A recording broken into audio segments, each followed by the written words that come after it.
ನಮಸ್ಕಾರ. Praise the lord.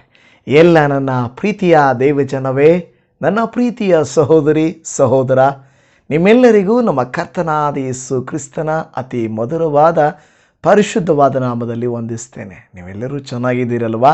ಕರ್ತರಿಗೆ ಸ್ತೋತ್ರ. ಪ್ರಿಯರೇ, ನಂಬಿಕೆಯ ಪ್ರಾರ್ಥನೆ. ಮೊಟ್ಟ ಮೊದಲನೇದಾಗಿ ನಂಬಿಕೆ ಅಂದರೆ ಏನು ಎಂದು ಕೇಳುವಾಗ ಅನೇಕ ದೇವ ಸೇವಕರುಗಳು ಹೇಳುವಂಥ ಮೊದಲನೆಯ ಪದ ಇಬ್ರಿಯ 11ನೇ ಅಧ್ಯಾಯ 1ನೇ ವಾಕ್ಯ. ಏನಲ್ಲಿ ಹೇಳುತ್ತದೆ? ನಂಬಿಕೆಯು ನಾವು ನಿರೀಕ್ಷಿಸುವವುಗಳ ವಿಷಯವಾಗಿ ಭರವಸದಿಂದಿರುವುದು, ಕಣ್ಣಿಗೆ ಕಾಣದವುಗಳು ನಿಜವೆಂದು ನಂಬುವುದು ಆಗಿದೆ. ಇದು ನಮ್ಮ ಜೀವಿತದಲ್ಲಿ ಬರುವಂಥ ಕುಟುಂಬದ ಕೊರತೆಗಳು, ಶತ್ರುವೆಂಬ ಬೆಟ್ಟಗಳೋಪಾದಿಯ ಸಮಸ್ಯೆಗಳು, ನಮ್ಮ ಜೀವಿತದಲ್ಲಿ ಅನೇಕ ವಿಧವಾದಂಥ ಹೋರಾಟಗಳು ಬರುವಾಗ ಯಾರು ನಂಬಿರುತ್ತಾರೋ, ಯಾರು ನಂಬಿಕೆಯಿಂದ ಪ್ರಾರ್ಥಿಸುತ್ತಾರೋ ಅವರ ಜೀವಿತದಲ್ಲಿ ಅದ್ಭುತಗಳು, ಆಶ್ಚರ್ಯಗಳು ನಡೆದಿದ್ದೇ ಅನೇಕ ಉದಾಹರಣೆಗಳು ಆ ಅಧ್ಯಾಯವು ನಿಮಗೆ ಕೊಡುವಂಥದ್ದು ಆಗಿದೆ. ಇವತ್ತು ನಾನು ಕೂಡ ಬೈಬಲಲ್ಲಿ ನಂಬಿಕೆಯ ಪ್ರಾರ್ಥನೆ ಮಾಡೋದು ಹೇಗೆ, ನಂಬಿಕೆಯ ಪ್ರಾರ್ಥನೆ ಮಾಡಿದರೆ ಏನು ಅದ್ಭುತ ನಡೆಯುತ್ತದೆ ಎಂಬುದನ್ನು ತಿಳಿಸುತ್ತೇನೆ. ದೇವರು ನಿಮ್ಮೊಟ್ಟಿಗೆ ಮಾತನಾಡಲಿ. ಇದರಿಂದ ಮುಖ್ಯವಾದಂಥ ದೇವರ ವಾಕ್ಯವು ಮಾರ್ಕನು ಬರೆದ ಸುವಾರ್ತೆ 11ನೇ ಅಧ್ಯಾಯ 24ನೇ ವಚನ. ಆದ ಕಾರಣ ನೀವು ಪ್ರಾರ್ಥನೆ ಮಾಡಿ ಏನೇನು ಬೇಡಿಕೊಳ್ಳುತ್ತೀರೋ ಅದನ್ನೆಲ್ಲ ಹೊಂದಿದ್ದೇವೆಂದು ನಂಬಿರಿ, ಅದು ನಿಮಗೆ ಸಿಕ್ಕುವುದೆಂದು ನಿಮಗೆ ಹೇಳುತ್ತೇನೆ ಎಂದು ಹೇಳುತ್ತದೆ. ಈ ವಾಕ್ಯವನ್ನು ನನ್ನ ಪ್ರೀತಿಯ ದೇವಜನವೇ ನೀವು ಗಮನಿಸುವುದಾದರೆ, ನಮ್ಮಲ್ಲಿ ಪ್ರತಿಯೊಬ್ಬರಿಗೂ ಅನೇಕ ಅವಶ್ಯಕತೆಗಳು ಇದ್ದಾವೆ. ಪ್ರತಿ ಮನುಷ್ಯನಾದ ಮೇಲೆ ನನಗೆ ಅವಶ್ಯಕತೆಯೇ ಇಲ್ಲ, ನನಗೆ ಸಹಾಯ ಬೇಕಾಗಿಲ್ಲ ಅಂತ ಹೇಳುವವರು ಒಬ್ಬರೂ ಇಲ್ಲ. ಹಣವಂತರಿಗೂ ಅವಶ್ಯಕತೆ ಇದೆ, ಬಡವರಿಗೂ ಅವಶ್ಯಕತೆ ಇದೆ, ವಿದ್ಯಾವಂತರಿಗೂ ಅವಿದ್ಯಾವಂತರಿಗೂ, ಚಿಕ್ಕವರಿಗೂ ದೊಡ್ಡವರಿಗೂ, ಆರೋಗ್ಯವಂತರಿಗೂ ಅನಾರೋಗ್ಯದಲ್ಲಿರುವವರಿಗೂ, ಪ್ರತಿಯೊಬ್ಬರಿಗೂ ನೀವು ಹೇಳುವುದಾದರೆ ಪ್ರತಿಯೊಬ್ಬೊಬ್ಬರಿಗೂ ಅವಶ್ಯಕತೆಗಳು ಇದೆ, ಕೊರತೆಗಳು ಇವೆ, ಪ್ರಯಾಸಗಳು ಇವೆ. ಇಂತಹ ಸಂದರ್ಭದಲ್ಲಿ ದೇವರು ತನ್ನ ವಾಕ್ಯದ ಮೂಲಕವಾಗಿ ತನ್ನ ಭಕ್ತರಾದಂಥ ನಮಗೆ ತಿಳಿಯಪಡಿಸುವಂಥ ವಿಚಾರ ಏನೆಂದರೆ, ನಾವು ಪ್ರಾರ್ಥನೆ ಮಾಡಬೇಕು. ಆದರೆ ಆ ಪ್ರಾರ್ಥನೆ ಹೇಗಿರಬೇಕಂದ್ರೆ ನಂಬಿಕೆಯಿಂದ ಕೂಡಿದ್ದಾಗಿರಬೇಕು. ನನಗಾಗಲೇ 11ನೇ ಅಧ್ಯಾಯ ಇಬ್ರಿಯಲ್ಲಿ ಹೇಳಿದ ಪ್ರಕಾರವಾಗಿ ನಾವು ಭರವಸೆ ಇಟ್ಟಿರೋದನ್ನು ಸಿಗುತ್ತೆ ಅಂತ ನಂಬಬೇಕು. ಕಣ್ಣಿಗೆ ಕಾಣಿಸ್ತಾ ಇಲ್ಲ, ಆದರೆ ಅದು ಆಗುತ್ತೆ ಅಂತ ನಂಬಬೇಕು. ಕಣ್ಣಿಗೆ ಕಾಣದವುಗಳನ್ನು ನಿಜವೆಂದು ನಂಬುವುದು. ಒಂದು ಮಗುವಿನ ವಿದ್ಯಾಭ್ಯಾಸದ ಕುರಿತಾಗಿ ನಿಮಗೆ ಅಪನಂಬಿಕೆ ಇರಬಹುದು. ಅದು ನೀವು ಪ್ರಾರ್ಥಿಸಿ, ದೇವರೇ ನನ್ನ ಮಕ್ಕಳ ಜೀವಿತದಲ್ಲಿ ಒಳ್ಳೆಯ ಜ್ಞಾಪಕ ಶಕ್ತಿಯನ್ನು ನೀವು ಕೊಡುತ್ತೀರಿ ಎಂದು ಹೇಳಿ ನೀವು ನಂಬಿ, ನಾಳೆ ವರ್ಷ ಬರುವ ದಿನಗಳಲ್ಲಿ ನನ್ನ ಮಕ್ಕಳು ವಿದ್ಯಾವಂತರಾಗುತ್ತಾರೆ ಎಂದು ನಂಬುವುದಿಲ್ಲ. ಅದು ನಂಬಿಕೆ, ಅದನ್ನು ಪ್ರಾರ್ಥಿಸಬೇಕು. ನಿಮ್ಮ ಯೌವನ ಪ್ರಾಯದ ಮಕ್ಕಳ ಜೀವಿತದಲ್ಲಿ ಮದುವೆ ಕಾರ್ಯ, ಕೆಲಸ ಸಿಗೋ ಕಾರ್ಯ, ಗರ್ಭಫಲಕ್ಕಾಗಿ, ಅವರು ಸಾಧನೆ ಮಾಡುವುದಕ್ಕಾಗಿ, ಅವರ ವ್ಯಾಪಾರಕ್ಕಾಗಿ ನೀವು ಪ್ರಾರ್ಥಿಸಬೇಕಾ? ಅದು ಆಗುತ್ತೆ. ಇವತ್ತು ನನಗೆ ಸಿಗ್ತಾ ಇಲ್ಲ, ನಾಳೆ ನನಗೆ ಸಿಗುತ್ತೆ ಅನ್ನೋದಿದೆಯಲ್ವಾ, ಅದೇ ನಂಬಿಕೆ. ನಾವು ಪ್ರಾರ್ಥನೆ ಮಾಡುತ್ತೇವೆ. ಪ್ರಾರ್ಥನೆ ಅಂದರೆ ದೇವರ ಮುಂದೆ ನಾವು ಮೊರೆ ಇಡುತ್ತೇವೆ. ಆದರೆ ಮೊರೆ ಇಡುವಂಥದ್ದು ನಮಗೆ ನಂಬಿಕೆ ಇದೆಯಾ? ನನಗೆ ಇದು ಸಿಕ್ಕೇ ಸಿಗುತ್ತದೆ, ದೇವರು ಕೊಟ್ಟೇ ಕೊಡುತ್ತಾರೆ ಎಂಬ ನಂಬಿಕೆ ಇದೆಯಾ? ಯಾಕೆಂದರೆ ಸೈತಾನನು, ಲೋಕವು ನಮಗೆ ಏನು ಹೇಳ್ತದೆ ಗೊತ್ತಾ? ನಾವು ಪ್ರಾರ್ಥಿಸಿದ ಒಡನೆಯೇ ಅದರ ಹಿಂದೇನೆ ಅಪನಂಬಿಕೆ ಅನ್ನೋದು ಬರುತ್ತಾ ಇರುತ್ತದೆ. ಅಪನಂಬಿಕೆ ಬಂದುಬಿಡುತ್ತೆ. ನಾವು ಸರಿಯಾಗಿ ಪ್ರಾರ್ಥನೆ ಮಾಡಲಿಕ್ಕೂ ಆಗೋದಿಲ್ಲ. ಅಪನಂಬಿಕೆ ನಮ್ಮ ಜೀವಿತದಲ್ಲಿ ಇರುತ್ತದೆ. ಆದರೆ ಇವತ್ತು ಅದೇ ಹೇಳೋದು, ನಂಬಿಕೆಯ ಪ್ರಾರ್ಥನೆಗೂ ಸಾಧಾರಣ ಪ್ರಾರ್ಥನೆಗೂ ಇರುವಂಥ ವ್ಯತ್ಯಾಸ ಅದೇ. ಬೈಬಲಲ್ಲಿ ನಾವು ನೋಡುತ್ತೇವೆ, ಕೆಲವು ನಂಬಿಕೆಯ ಪ್ರಾರ್ಥನೆಗಳು ಬೆಟ್ಟಗಳನ್ನು ಸಮುದ್ರಕ್ಕೂ, ಅಸಾಧ್ಯವಾದ ಕ್ರಿಯೆಗಳನ್ನು ಮಾಡಿಸುವುದಕ್ಕೂ, ಅನಾರೋಗ್ಯದಲ್ಲಿರುವವರು ಬಿಡುಗಡೆಯಾಗುವುದಕ್ಕೂ, ದೆವ್ವ ಪೀಡಿತರು ಬಿಡುಗಡೆಯಾಗುವುದಕ್ಕೂ, ಆಶ್ಚರ್ಯಕರವಾದ ಕೃತ್ಯಗಳನ್ನು ದೇವರು ನಂಬಿಕೆಯ ಮೂಲಕವಾಗಿ ಮಾಡುವುದನ್ನು ನಾವು ನೋಡುತ್ತೇವೆ. ಯೇಸು ಸ್ವಾಮಿ ಅನೇಕರ ಬಳಿಯಲ್ಲಿ ಕೇಳಿದರು, ನೀನು ನಂಬುವುದಾದರೆ ದೇವರ ಮಹಿಮೆಯನ್ನು ಕಾಣುವಿ ಎಂದು. ಅದೇ ಮಾತನ್ನು ಯೇಸುವಿನ ಶಿಷ್ಯರು ಕೂಡ ಹೇಳಿದರು, ನೀನು ನಂಬಿದ ದೇವರ ಮಹಿಮೆಯನ್ನು ಕಾಣುವಿ ಎಂದು ಹೇಳಿದರು. ಅದೇ ಮಾತನ್ನು ಇವತ್ತು ನಾನು ಕೂಡ ನಿಮಗೆ ಹೇಳುತ್ತಾ ಇದ್ದೇನೆ. ಸಹೋದರಿ, ಸಹೋದರ, ನೀವು ನಂಬಿಕೆಯಿಂದ ಪ್ರಾರ್ಥಿಸಿದರೆ ನೀವು ಅದ್ಭುತವನ್ನು ಕಾಣುವಿರಿ. ಆ ನಂಬಿಕೆ ಇಡೋದು ಹೇಗೆ ಪಾಸ್ಟ್ರೆ? ಆ ನಂಬಿಕೆ ಬರುವುದು ಹೇಗೆ ಅಂತ ಅಂದುಕೊಳ್ತಾ ಇದ್ದೀರಾ? ಮುಂದಿನ ವಾಕ್ಯಗಳನ್ನು ನೀವು ಕೇಳಿಸ್ಕೊಳ್ಳಿ. ನಿಮಗೆ ಖಂಡಿತವಾಗಿ ನಂಬಿಕೆ ಬರಬೇಕೆಂಬುದು ನನ್ನ ಆಸೆಯಾಗಿದೆ. ಪ್ರಿಯ ದೇವಜನವೇ, ಈ ವಾಕ್ಯವನ್ನು ಗಮನಿಸಿದರೆ, ಆದ ಕಾರಣ ದೇವರು ಹೇಳ್ತಾ ಇದ್ದಾರೆ, ಆದ ಕಾರಣ ನೀವು ಪ್ರಾರ್ಥನೆ ಮಾಡಿ. ಮೊದಲು ದೇವರು ಏನು ಹೇಳ್ತಿದ್ದಾರೆ? ಪ್ರಾರ್ಥನೆ ಬಗ್ಗೆನೇ ಹೇಳ್ತಾ ಇದ್ದಾರೆ. ಆದರೆ ಆ ಪ್ರಾರ್ಥನೆ ಏನಾಗಿರಬೇಕು? ಏನೇನು ಬೇಡಿಕೊಳ್ಳುತ್ತೀರೋ ಅದನ್ನೆಲ್ಲ ಹೊಂದಿದ್ದೇವೆಂದು ನಂಬಿರಿ. ಅದರ ಇನ್ನೊಂದು ಅರ್ಥ ನಂಬಿಕೆಯ ಪ್ರಾರ್ಥನೆ. ನೀವು ನಂಬಿಕೆಯಿಂದ ನಾನು ಪ್ರಾರ್ಥನೆ ಮಾಡ್ತಾ ಇರೋದೆಲ್ಲ ನನಗೆ ಸಿಗುತ್ತೆ, ನಡೆಯುತ್ತೆ, ಬದಲಾಗುತ್ತೆ, ಆಶೀರ್ವಾದವಾಗಿ ಆಗುತ್ತೆ, ನಾನು ಆತ್ಮೀಕವಾಗಿ ಉಜ್ಜೀವನಗೊಳ್ಳುತ್ತೇನೆ, ನನ್ನ ಕುಟುಂಬವು ಹೀಗೆ ಇರುವುದಿಲ್ಲ, ನಾನು ಕೋರ್ಟ್ ಕೇಸಲ್ಲಾಗಲಿ ನನ್ನ ಆಸ್ತಿ ವಿಚಾರದಲ್ಲಾಗಲಿ ಗೆಲ್ಲದೆ ಹೋಗುವುದಿಲ್ಲ, ನನಗೆ ಖಂಡಿತ ಜಯವು ಸಿಗುತ್ತದೆ. ಆದರೆ ಪರಿಸ್ಥಿತಿಗಳು ಅನಿಸುತ್ತದೆ ನಮಗೆ ಜಯ ಸಿಗುವುದಿಲ್ಲ, ನನಗೆ ನಮ್ಮ ವ್ಯಕ್ತಿಗಳು ಮಾರ್ಪಡುವುದಿಲ್ಲ, ನಮ್ಮ ಮಕ್ಕಳು ಸರಿಯಾಗುವುದಿಲ್ಲ, ನನ್ನ ಸಾಲಗಳು ತೀರುವುದಿಲ್ಲ, ನನಗೆ ಆರೋಗ್ಯ ಬರಲಿಕ್ಕೆ ಚಾನ್ಸೇ ಇಲ್ಲ ಎನ್ನುವಂಥ ಸ್ಥಿತಿ ಇರುವಾಗ ನಾವು ದೇವರನ್ನು ಪ್ರಾರ್ಥಿಸೋದನ್ನೇ ಮಾಡ್ತೇವೆ. ಸ್ವಾಮಿ ಅಪ್ಪ ಅಂತೀವಿ. ಆದರೆ ನಂಬಿಕೆ ಇದೆಯಾ? ಆ ನಂಬಿಕೆ ಇರಬೇಕು. ಇಲ್ಲದೆ ಹೋದರೆ ಏನಾಗುತ್ತದೆ ಗೊತ್ತಾ? ದೇವರ ವಾಕ್ಯ ಹೇಳುತ್ತದೆ, ಏನೂ ಹೊಂದಿಕೊಳ್ಳೋದಿಲ್ಲ. ನಿನ್ನ ರೋಗವು ಹಾಗೆ ಇರುತ್ತದೆ, ನಿನ್ನ ಸಾಲವು ಹಾಗೆ ಇರುತ್ತದೆ, ನಿನ್ನ ಕಷ್ಟವು ಹಾಗೆ ಇರುತ್ತದೆ, ನಿನ್ನ ಪರಿಸ್ಥಿತಿ ಹಾಗೆ ಇರುತ್ತದೆ, ನಿನ್ನ ಕುಟುಂಬದಲ್ಲಿ ಬದಲಾವಣೆ ಇಲ್ಲ, ನಿನ್ನ ವ್ಯಾಪಾರದಲ್ಲಿ ಬದಲಾವಣೆ ಇಲ್ಲ, ನಿನ್ನ ಜೀವಿತದಲ್ಲಿ ಬದಲಾವಣೆ ಇಲ್ಲ, ಹಾಗಾಗೋಗುತ್ತೆ. ಅದಕ್ಕೆ ಯಾಕೋಬನ ಪತ್ರಿಕೆಯಲ್ಲಿ ಯಾಕೋಬ 1ನೇ ಅಧ್ಯಾಯ 6ನೇ ವಚನದಲ್ಲಿ ನಾವು ನೋಡುತ್ತೇವೆ, ಸ್ವಲ್ಪವೂ ಸಂದೇಹ ಪಡದೆ ನಂಬಿಕೆ ಇಟ್ಟು ಕೇಳಿಕೊಳ್ಳಬೇಕು. ಸಂದೇಹ ಪಡುವವನು ಗಾಳಿಯಿಂದ ಬಡಿಯಲ್ಪಟ್ಟ ಸಮುದ್ರದ ತೆರೆಯಂತೆ ಅಲಿಯುತ್ತಿರುವವನು. ಅಂಥವನು ಏನಾದರೂ ದೇವರಿಂದ ಹೊಂದಿಕೊಳ್ಳುತ್ತಾನೆಂದು ನಂಬದೇ ಇರಲಿ. ಹಾಲೆಲೂಯ, ಯೇಸುವೇ ಸ್ತೋತ್ರ. ಇವತ್ತು ನಾನು ನಿಮಗೆ ಹೇಳುವುದೇನೆಂದರೆ, ನೀವು ಪ್ರಾರ್ಥನೆ ಮಾಡ್ತಾ ಇದ್ದೀರಾ. ಮೊದಲನೇದಾಗಿ ಪ್ರಾರ್ಥನೆ ಮಾಡೋದಿಲ್ಲ ತುಂಬ ಜನ, ಅದು ಬಹಳ ಮುಖ್ಯವಾದಂಥ ವಿಚಾರ. ಆದರೆ ಪ್ರಾರ್ಥನೆ ಮಾಡುವಂಥ ಪ್ರಾರ್ಥನೆಗಳಲ್ಲಿ ನಂಬಿಕೆ ಇದೆಯಾ? ಅಲ್ಲಿ ಹೇಳ್ತದೆ, ಸಂದೇಹ ಪಡದೆ ನಂಬಿಕೆ ಇಟ್ಟು ಕೇಳಿಕೊಳ್ಳಬೇಕು.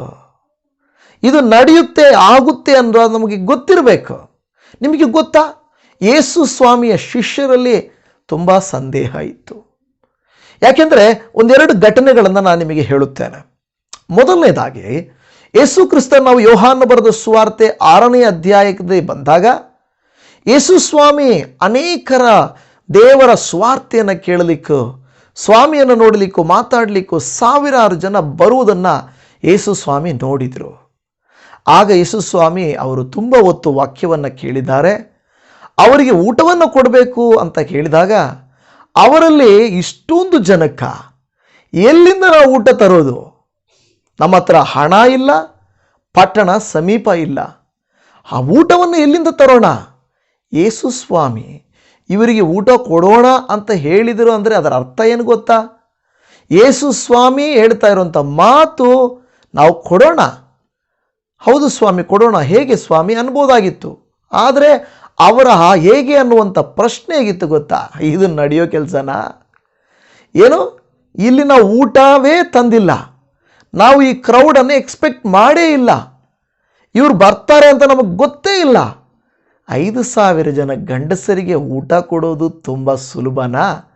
ಇದು ನಡೆಯೋ ಕೆಲಸ ಇಲ್ಲ. ಕೆಲವರು ಹಣವನ್ನು ಕ್ಯಾಲ್ಕುಲೇಟ್ ಮಾಡ್ತಾ ಇದ್ದಾರೆ, ಕೆಲವರು ವ್ಯಕ್ತಿಗಳನ್ನು ವಿಚಾರಿಸ್ತಾ ಇದ್ದಾರೆ, ಕೆಲವರು ಇದು ನಡೆಯೋ ಕೆಲಸ ಅಲ್ಲ ಅಂತ ಸುಮ್ಮನೆ ಕೂತ್ಬಿಟ್ಟಿದ್ದಾರೆ. ಪ್ರಿಯ ದೇವಜನವೇ, ಯೇಸು ಸ್ವಾಮಿ ಏನು ಮಾಡ್ತಾರೆ? ಕೊನೆಗೆ ಅಲ್ಲಿರುವಂಥ ಒಬ್ಬ ಹುಡುಗನ ಬಳಿಯಿಂದ 5 ರೊಟ್ಟಿ 2 ಮೀನನ್ನು ತಂದು ಕೊಡುವಾಗ ಯೇಸು ಸ್ವಾಮಿ ಈ 5 ರೊಟ್ಟಿ 5,000 ಜನ ಗಂಡಸರಿಗೆ ಇದು ಸಾಕಾಗುತ್ತದಾ ಎಂದು ಯೋಚಿಸಲಿಲ್ಲ, ಸಂದೇಹ ಪಡಲಿಲ್ಲ, ಅಪನಂಬಿಕೆಯನ್ನು ಇಡಲಿಲ್ಲ. ಬದಲಾಗಿ ದೇವರು ಆ ವಾಕ್ಯದಲ್ಲಿ ನಾವು ನೋಡುತ್ತೇವೆ, ಯೇಸುವು ಆ ರೊಟ್ಟಿಗಳನ್ನು ತೆಗೆದುಕೊಂಡು ದೇವರ ಸ್ತೋತ್ರ ಮಾಡಿ, ಅಂದರೆ ಅದರ ಅರ್ಥ ಯೇಸು ಸ್ವಾಮಿ ಅದನ್ನು ತೆಗೆದುಕೊಂಡು ಪ್ರಾರ್ಥನೆ ಮಾಡಿದರು. ಪ್ರಾರ್ಥನೆಯ ನಂತರನೇ ಸ್ತೋತ್ರ ಬರೋದು. ದೇವರು ಏನಂತ, ದೇವರೇ ಈಗ ಇಷ್ಟೊಂದು ಜನರು ಇಲ್ಲಿ ಬಂದಿದ್ದಾರಪ್ಪ, ಇವರಿಗೆಲ್ಲರಿಗೂ ಆಹಾರವನ್ನು ಕೊಡಬೇಕು, ಇವರಿಗೆ ಆಹಾರವನ್ನು ಕೊಟ್ಟಿದ್ದಕ್ಕಾಗಿ ನಿಮಗೆ ಸ್ತೋತ್ರ. ಅಂದರೆ ಪ್ರಾರ್ಥನೆಯಲ್ಲಿ ನಂಬಿಕೆಯ ಪ್ರಾರ್ಥನೆಯ ನಂತರ ಸ್ತೋತ್ರವನ್ನು ಸಲ್ಲಿಸುವುದರ ಅರ್ಥ ಯೇಸು ಕ್ರಿಸ್ತರು ನಂಬ್ತಾ ಇದ್ದಾರೆ, ಖಂಡಿತ ಇದು ನಡೆಯುತ್ತದೆ. ನೀವು ಅಂದ್ಕೊಳ್ಬೋದು, ಅಯ್ಯೋ ಅದು ಯೇಸು ಕ್ರಿಸ್ತರಲ್ವ ಅದಕ್ಕೆ ಆಗಿದೆ ಅಂತ. ದೇವಜನವೇ, ಯೇಸು ಕ್ರಿಸ್ತರು ಮನುಷ್ಯರ ಕೈಯಲ್ಲಿ ಆಗದೇ ಇರುವಂಥ ಕೃತ್ಯಗಳನ್ನು ಆತನು ಮಾಡಲಿಲ್ಲ. ಅಂದರೆ ನನ್ನ ಉದ್ದೇಶ ಅಸಾಧ್ಯವಾದದ್ದು ಅಂತೆಲ್ಲ ಹೇಳ್ತಾ ಇರೋದು. ಮನುಷ್ಯರಾದಂಥ ನಾವು ಮಾಡಬಹುದಾದದ್ದನ್ನೇ ಆತನು ಕಲಿಸಿಕೊಟ್ಟನು. ಏನು ನಡೆಯುತ್ತಾ? ಇವಾಗ ನಾವ್ಯಾರಾದರೂ ಆ ಕಾರ್ಯ ಮಾಡಲಿಕ್ಕೆ ಆಗುತ್ತಾ? ಪ್ರಿಯರೇ, ನಮಗೆ ಸಂದೇಹ ಜಾಸ್ತಿ. ಏನೇನೋ ಯೇಸುವಿನ ಥರ ನಾವು ಪ್ರಾರ್ಥನೆ ಮಾಡಿದರೆ ನಡೆಯುತ್ತಾ? ಚಾನ್ಸೇ ಇಲ್ಲ ಅಂತ ನಮ್ಮ ಹೃದಯದ ಒಳಗಡೆದು ಕೂತ್ಬಿಟ್ಟಿರುತ್ತೆ. ಯೇಸು ಕ್ರಿಸ್ತರು ಸ್ತೋತ್ರ ಮಾಡಿ ಅದರಂತೆ ಮೀನುಗಳನ್ನು ಅವರಿಗೆ ಬೇಕಾದಷ್ಟು ಹಂಚಿಕೊಟ್ರು. ಇವತ್ತು ಶಿಷ್ಯರಲ್ಲಿ ನಂಬಿಕೆ ಇಲ್ಲ. ಅವರು ಹೇಳ್ತಾ ಇದ್ದಾರೆ, ಅದು ಹೇಗೆ ಸಾಧ್ಯ ಸ್ವಾಮಿ? ಅದು ಸಾಧ್ಯವಿಲ್ಲ. ಇವತ್ತು ನನ್ನ ಪ್ರೀತಿಯ ಸಹೋದರಿ, ನಿಮ್ಮ ಜೀವಿತದಲ್ಲಿ ಹಾಗೇನೆ ಅವಶ್ಯಕತೆ ಬೆಟ್ಟದಷ್ಟಿದೆ, ನಿಮ್ಮ ಆದಾಯ ನೋಡಿದ್ರೆ ಸ್ವಲ್ಪ ಇದೆ ಅಲ್ವಾ? ನಿಮ್ಮ ಬಿಸ್ನೆಸ್ ಆಗ್ತಾ ಇರೋದು ಸ್ವಲ್ಪ, ಕಟ್ಟಬೇಕಾಗಿರೋದು ಅಧಿಕ. ನಿಮಗೆ ಕಷ್ಟ ಜಾಸ್ತಿ, ನಷ್ಟ ಜಾಸ್ತಿ, ಆದಾಯ ಕಡಿಮೆ, ಆಶೀರ್ವಾದ ಕಡಿಮೆ, ಆಶ್ರಯದಾತರು ಕಡಿಮೆ. ನಿಮಗೆ ಯಾವ ಕಡೆಯಿಂದ ಯಾವ ಕಡೆ ಯೋಚನೆ ಮಾಡಿದ್ರು, ಎಲ್ಲಿಂದ ಯಾವ ಕಡೆ ತೆಗೆದುಹಾಕಿದ್ರು ಕೂಡ ಇದು ಸಹಾಯ ಆಗಲ್ಲಪ್ಪ, ಇದು ನನ್ನ ಕೈಲಾಗಲ್ಲ ಅಂತ ನಾವು ಹೇಳುತ್ತೇವೆ. ಮನುಷ್ಯರಿಗೆ ಅಸಾಧ್ಯವಾದದ್ದು ದೇವರಿಂದ ಸಾಧ್ಯ. ಯೇಸು ಕ್ರಿಸ್ತರು ನಮಗೆ ಕಲಿಸಿಕೊಟ್ಟಿದ್ದೇನು ಗೊತ್ತಾ? ನಿಮಗೆ ಅಸಾಧ್ಯವಾದದ್ದನ್ನು ಪ್ರಾರ್ಥಿಸಿರಿ, ಆ ಪ್ರಾರ್ಥನೆಯನ್ನು ನಂಬಿಕೆಯಿಂದ ಮಾಡಿರಿ ಎಂದು ಹೇಳಿದರು. ಮತ್ತೊಂದು ಘಟನೆಯಲ್ಲಿ ನಾವು ನೋಡುತ್ತೇವೆ, ಯೇಸು ಕ್ರಿಸ್ತರ ಶಿಷ್ಯರು ಒಂದು ದೆವ್ವವನ್ನು ಓಡಿಸ್ತಾ ಇರ್ತಾರೆ, ಮೂಕ ದೆವ್ವವನ್ನು. ಅವರ ಕೈಯಲ್ಲಿ ಸಾಧ್ಯ ಆಗಲಿಲ್ಲ. ಆಗ ಆ ಒಂದು ಹುಡುಗನ ತಂದೆ ಬಂದು ಹೇಳ್ತಾರೆ, ಇಗೋ ನಿನ್ನ ಶಿಷ್ಯರ ಕೈಯಲ್ಲಿ ನನ್ನ ಮಗನನ್ನು ಸೌಖ್ಯ ಮಾಡಲಿಕ್ಕೆ ಆಗಲಿಲ್ಲ ಎಂದು ಕೇಳಿದಾಗ ಯೇಸು ಕ್ರಿಸ್ತರು ಬಂದು ತನ್ನ ಶಿಷ್ಯರಿಗೆ ಹೇಳ್ತಾರೆ, ಎಲ್ಲ ಅಪನಂಬಿಗಸ್ತರೆ, ನಂಬಿಕೆ ಇಲ್ಲದವರೇ ಎಂದು ಹೇಳ್ತಾನೆ. ಅಂದರೆ ಸಂದೇಹಪಟ್ಟು ಪ್ರಾರ್ಥಿಸಿದರೆ ನಡೆಯುತ್ತೋ ನಡೆಯಲ್ವೋ, ನಾನು ಪ್ರಾರ್ಥನೆ ಮಾಡಿದರೆ ಆಗುತ್ತೋ ಇಲ್ವೋ ಅನ್ನುವಂಥ ರೀತಿಯಲ್ಲಿ ನಾವು ಪ್ರಾರ್ಥಿಸಿದರೆ ಅದು ನಡೆಯಲ್ಲ. ಯಾಕೊಬ್ಬ 1:6 ಹೇಳುತ್ತದೆ, ನಾವು ಸಂದೇಹಪಟ್ಟು ನಾವು ಪ್ರಾರ್ಥಿಸಿದರೆ ಅದು ನಡೆಯುವುದಿಲ್ಲ ಅಂತ ಹೇಳುತ್ತಾ ಇದೆ. ಹಾಗೆ ಯೇಸು ಕ್ರಿಸ್ತರು ಸಮುದ್ರದ ಮೇಲೆ ಪ್ರಯಾಣ ಮಾಡುತ್ತಿರುವಾಗಲೂ ಯೇಸು ಸ್ವಾಮಿ ಅವರಿಗೆ ಹೇಳುತ್ತಾರೆ, ಎಲ್ಲ ಅಲ್ಪವಿಶ್ವಾಸಿಗಳ, ನೀವು ಅಲ್ಪವಿಶ್ವಾಸಿಗಳು, ಅಂದರೆ ಸಂದೇಹ ಪಡ್ತಾ ಇದ್ದೀರಾ, ಅಪನಂಬಿಕೆ ಇದೆ, ನಂಬಿಕೆಯಿಂದ ನೀವು ಪ್ರಾರ್ಥನೆ ಮಾಡುತ್ತಾ ಇಲ್ಲ.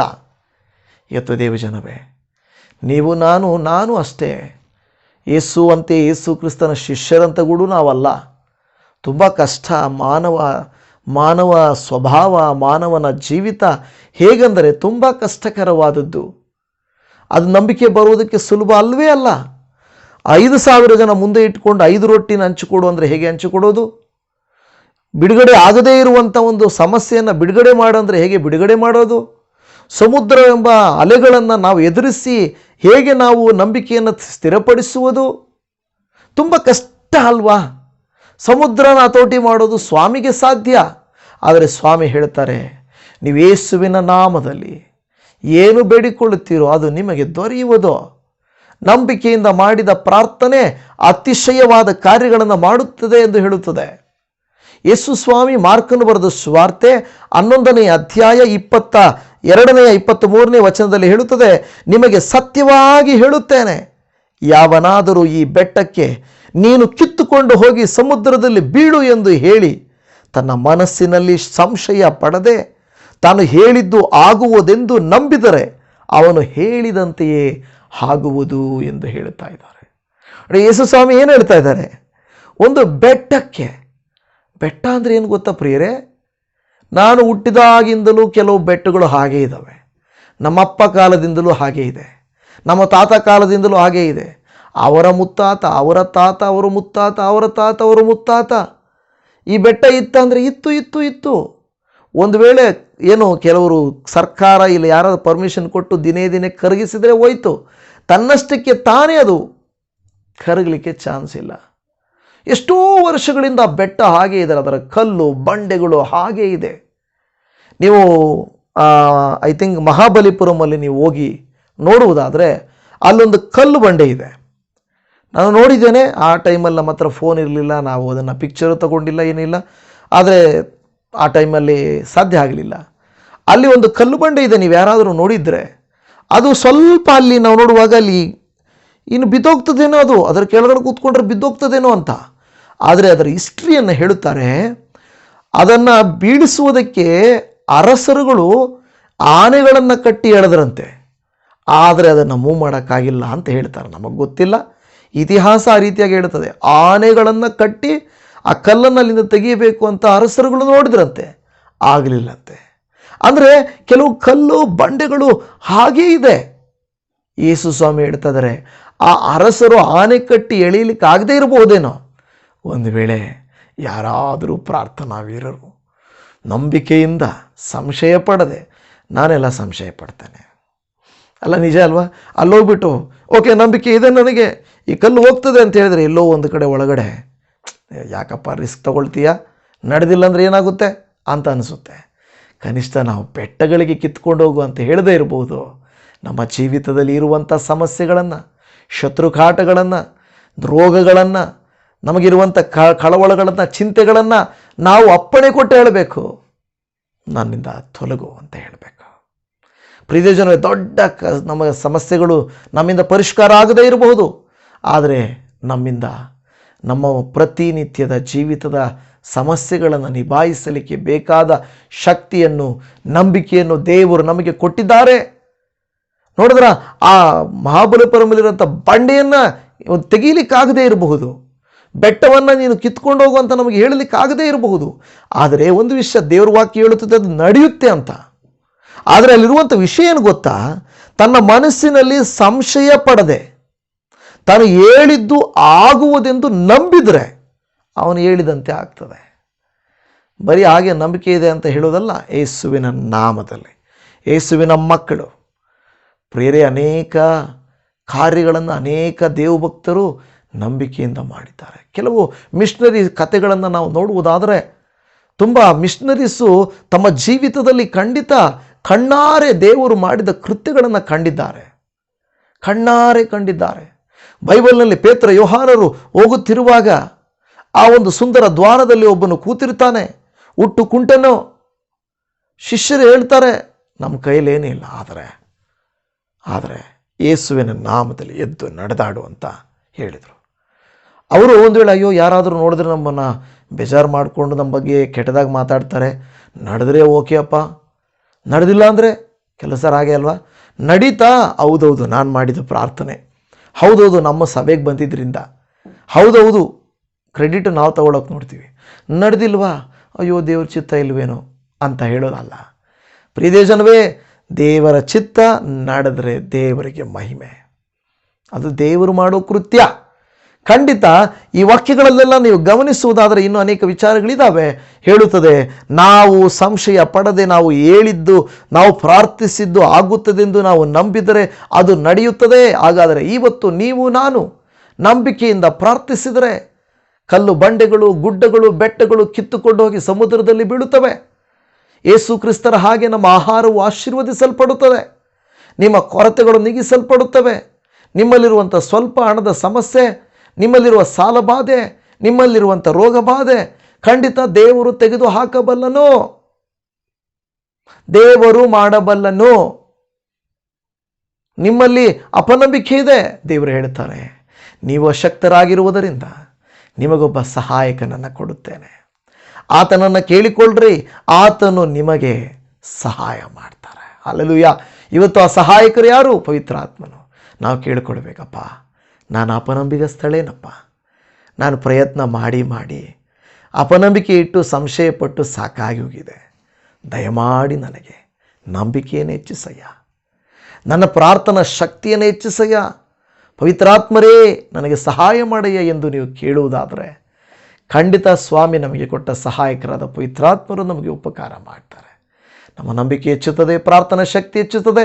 ಆಗ ನಮ್ಮ ಪ್ರಾರ್ಥನೆಗಳು ಫಲಿಸುತ್ತವೆ, ದೇವರ ನಾಮಕ್ಕೆ ಮಹಿಮೆ ಆಗ್ತದೆ. ನಮ್ಮ ಕಣ್ಣುಗಳನ್ನು ಮುಚ್ಚಿ ಪ್ರಾರ್ಥನೆ ಮಾಡಿಕೊಳ್ಳೋಣ. ಪರಮ ತಂದೆಯೇ, ಇವತ್ತು ಕೇಳಿದ ವಾಕ್ಯ ಭಾಗಕ್ಕಾಗಿ ಸ್ತೋತ್ರ. ಅನೇಕ ಅವಶ್ಯಕತೆಗಳು, ಭಾರಗಳು, ಭಯಗಳು, ಬೆಟ್ಟಗಳು, ಅವಶ್ಯಕತೆಗಳು, ಆಹಾರ, ಹಣ, ದೇವರೇ, ಮನುಷ್ಯರು ಬದಲಾಗಬೇಕಾಗಿರುವುದು ಅನೇಕ ಕೃತ್ಯಗಳು ನಮ್ಮ ಜೀವಿತದಲ್ಲಿ ಇವೆ ಕರ್ತನೆ. ಆದರೆ ಇವತ್ತು ನೀವು ನಮಗೆ ಹೇಳಿಕೊಟ್ಟಿದ್ದೀರಾ ಹೇಗೆ ನಂಬಿಕೆಯಿಂದ ಪ್ರಾರ್ಥಿಸಬೇಕು, ಸಂಶಯ ಪಡಬಾರದು. ನಾವು ಭರವಸೆ ಇಟ್ಟವುಗಳನ್ನು ನಾವು ನೋಡುತ್ತೇವೆ, ಸಿಗುತ್ತದೆ ಎಂದು ನಂಬಬೇಕು. ಕರ್ತನೆ, ನಮ್ಮ ಕಣ್ಣಿಗೆ ಕಾಣಿಸ್ತೇ ಇರಬಹುದು, ಈ ನಾಳೆ ನಡೆಯುವ ಕಾರ್ಯ ನಮಗೆ ಗೊತ್ತಿಲ್ಲ, ಬರೋ ತಿಂಗಳು ನಡೆಯೋದು ಗೊತ್ತಿಲ್ಲ, 1 ವರ್ಷ ಆಗ್ಬೋದು ಗೊತ್ತಿಲ್ಲ. ಆದರೆ ನಾವು ನಂಬಿ ಪ್ರಾರ್ಥಿಸುತ್ತೇವೆ, ನೀವು ಅದ್ಭುತ ಮಾಡುವಿರಿ ಎಂದು. ಯೇಸುವಿನ ನಾಮದಲ್ಲಿ ನಂಬಿಕೆಯಿಂದ ಪ್ರಾರ್ಥಿಸುವಾಗ ನೀವು ಕೃತ್ಯಗಳನ್ನು ಮಾಡುತ್ತೀರೆಂದು ಇವತ್ತು ನಿಮ್ಮ ವಾಕ್ಯದ ಮೂಲಕವಾಗಿ ನಮ್ಮನ್ನು ಎಚ್ಚರಪಡಿಸಿದ್ದಕ್ಕಾಗಿ ಸ್ತೋತ್ರ. ಈ ನನ್ನ ಸಹೋದರಿ ತನ್ನ ಗಂಡನಿಗಾಗಿ, ಈ ಒಂದು ಸಹೋದರಿ ತನ್ನ ಮಕ್ಕಳಿಗಾಗಿ, ಈ ಸಹೋದರನು ತನ್ನ ಕಷ್ಟಕ್ಕಾಗಿ, ಅಪ್ಪ ಈ ತಾಯಿ ತನ್ನ ಆರೋಗ್ಯಕ್ಕಾಗಿ, ಈ ಒಂದು ಹಿರಿಯರು ಕರ್ತನೆ ತಮ್ಮ ಮಕ್ಕಳು ಮೊಮ್ಮಕ್ಕಳಿಗಾಗಿ, ಕೆಲವರು ತಮ್ಮ ಸಾಲಬಾಧೆಗಳಿಗಾಗಿ ಪ್ರಾರ್ಥಿಸ್ತಾ ಇದ್ದಾರೆ. ಆದರೆ ದೇವರೇ, ನಿರೀಕ್ಷೆ ಇಲ್ಲ, ನಡೆಯುತ್ತಾ ಎಂಬುದು ಸಂಶಯ. ಪವಿತ್ರಾತ್ಮರೇ, ಇವತ್ತು ಇಲ್ಲಿರುವಂಥ ಒಬ್ಬೊಬ್ಬರ ಹೃದಯದಲ್ಲಿ ಏನು ಸಂಶಯ ಅನ್ನೋದಿದೆಯೋ ಅದನ್ನು ತೆಗೆದುಬಿಟ್ಟು ನಂಬಿಕೆಯನ್ನು ಆ ಜಾಗದಲ್ಲಿ ಉದ್ಭವಿಸು. ಅವರು ಒಂದೇ ಮಾತಿನಲ್ಲಿ, ನನ್ನ ಸ್ವಾಮಿ ಇದ್ದಾರೆ, ಯೇಸು ಸ್ವಾಮಿಯ ನಾಮದಲ್ಲಿ ನಾನು ಹೇಳ್ತಾ ಇದ್ದೇನೆ, ಇದು ನಡೆಯುತ್ತೆ, ನೀನು ಬದಲಾಗುತ್ತಿ, ನಿನಗೆ ಸಿಗುತ್ತೆ, ನೀನು ಸಕ್ಸಸ್ ಆಗುತ್ತಿ, ನೀನು ಹೊಂದಿಕೊಳ್ಳುತ್ತಿ, ನೀನು ಧೈರ್ಯಗೆಡಬೇಡ, ನೀನು ಕಳವಳಗೊಳ್ಳಬೇಡ ಎಂದು ಯಾರೆಲ್ಲ ಇವರು ಬೇರೆಯವರಿಗೆ ಹೇಳುತ್ತಾರೋ ಅವರ ಮಾತಿನಂತೆಯೇ ಬೇರೊಬ್ಬರ ಜೀವಿತಗಳಲ್ಲಿ, ಇವರ ಜೀವಿತಗಳಲ್ಲಿ ಅದ್ಭುತವು ನಡೆಯಲಿ ಎಂದು ಪ್ರಾರ್ಥಿಸ್ತೇವೆ ಕರ್ತನೆ. ದೇವರೇ, 2 ಮನಸ್ಸುಳ್ಳವರಾಗಿ ನಾವಿರದೆ ಏಕ ಮನಸ್ಸುಳ್ಳವರಾಗಿ ನಾವು ಪ್ರಾರ್ಥಿಸಿ ಫಲ ಕಾಣುವಂತೆ ನೀನು ತಾನೇ ನಮಗೆ ಉಪಕಾರ ಮಾಡು. ಇಲ್ಲಿ ಬಂದಿರುವ ಒಬ್ಬೊಬ್ಬರು ಯಾವುದೇ ವಿಚಾರಕ್ಕಾಗಿ ಪ್ರಾರ್ಥಿಸಿದರೂ ಅದನ್ನು ನೀವು ಉತ್ತರಿಸಿ ಅದ್ಭುತಗಳನ್ನು ಇವರಿಗೆ ತೋರಿಸುತ್ತೀರೆಂದು, ಅದ್ಭುತಗಳನ್ನು ಮಾಡುವ ಆತನಾಗಿರುವ ನಮ್ಮ ರಕ್ಷಕರಾದ ಯೇಸುವಿನ ನಾಮದಲ್ಲಿ ಪ್ರಾರ್ಥಿಸುತ್ತೇವೆ ತಂದೆಯೇ, ಆಮೇನ್. ಪ್ರೀತಿಯ ದೇವಜನವೇ, ದೇವರು ತಾನೇ ವಾಕ್ಯದಂತೆ ನಿಮ್ಮನ್ನು ಆಶೀರ್ವದಿಸಲಿ. ಎಲ್ಲರಿಗೂ ಶಲೋಮ್. Praise the lord.